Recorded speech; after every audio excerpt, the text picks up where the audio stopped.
Londres, capitale de la Grande-Bretagne.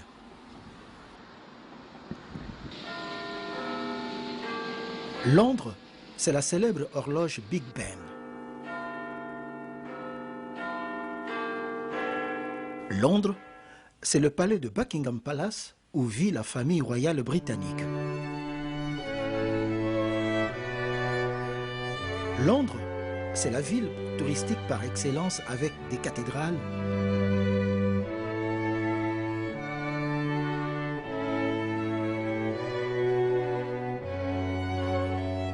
des ponts,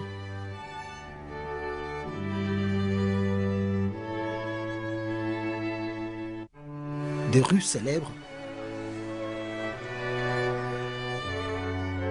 et bien sûr la Grande Roue.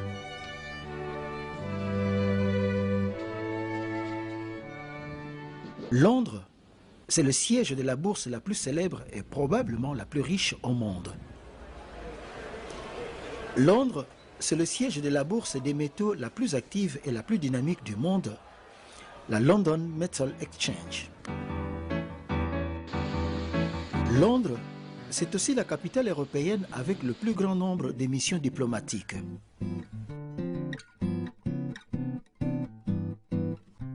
Parmi elles, la République démocratique du Congo.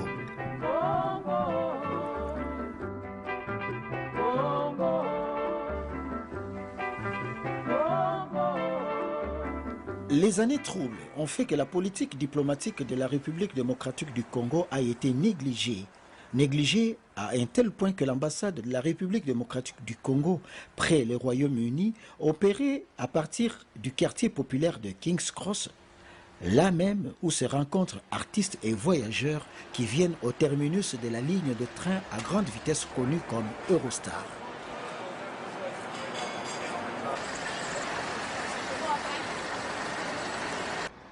Les années troubles ont fait que même la résidence officielle a été négligée pour présenter un spectacle désolant.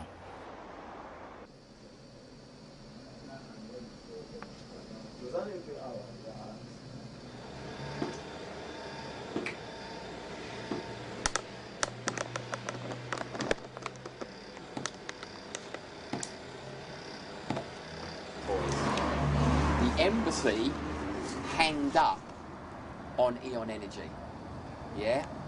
So you even need to give me permission to enter your garage. If you turn me away, they have got last one opportunity, half an hour, to pay the bill. Failure to do that, because you won't give me entry, yeah, I'm going to dig it up from the street. If I dig it up from the street, yeah, I can't guarantee when the supply will be turned back on, if and when the bill is paid. Cette situation ne pouvait plus durer. Le chef de l'État, son Excellence Joseph Kabila Kabange, a décidé de prendre le taureau par les cornes. Quand il pense que la République démocratique du Congo doit procéder par une diplomatie de paix et de développement, il nomme un ambassadeur politique bien introduit dans les milieux politiques congolais et internationaux, bilingue parfait, et ayant une expérience en la diplomatie, en la personne de Barnabé Kikaya Bin Karoubi. L'ambassade à Londres, c'est une des ambassades les plus difficiles. Dès son arrivée, l'ambassadeur Kikaya s'est employé à donner à la mission diplomatique de la République démocratique du Congo à Londres ses lettres de noblesse. Moins d'une année après, cette dynamique sera couronnée par une intervention personnelle du président de la République. L'ambassade est délocalisée vers le quartier UP d'Oxford Circus, quartier où se trouvent plusieurs autres ambassades comme celle de Chine, du Kenya, du Portugal et de la Pologne.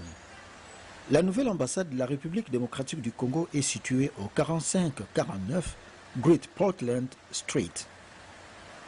Il s'agit d'un bâtiment spacieux et confortable de 3 étages qui abrite le service de la chancellerie ainsi que les bureaux de tous les autres services de l'ambassade.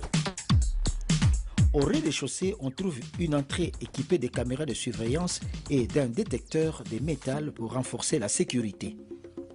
Au premier étage, on trouve les services de la chancellerie chargé entre autres de la collecte des données biométriques pour les passeports et la délivrance de cartes consulaires.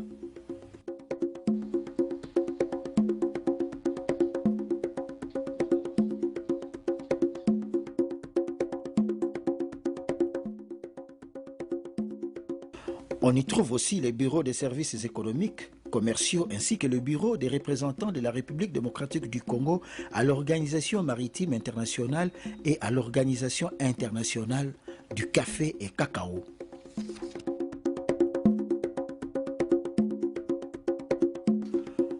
Au deuxième étage, on trouve la grande salle de réunion ainsi que le bureau de l'attaché financier.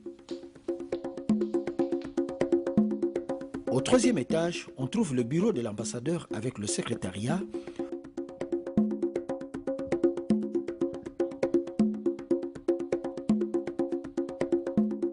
le bureau de l'assistant de l'ambassadeur ainsi qu'une salle de réunion.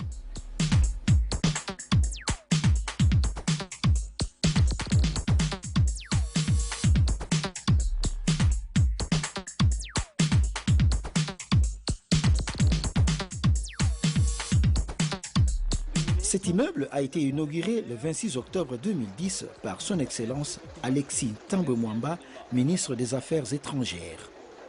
Symbolique. Messieurs, le ministre va envers vous. Voilà.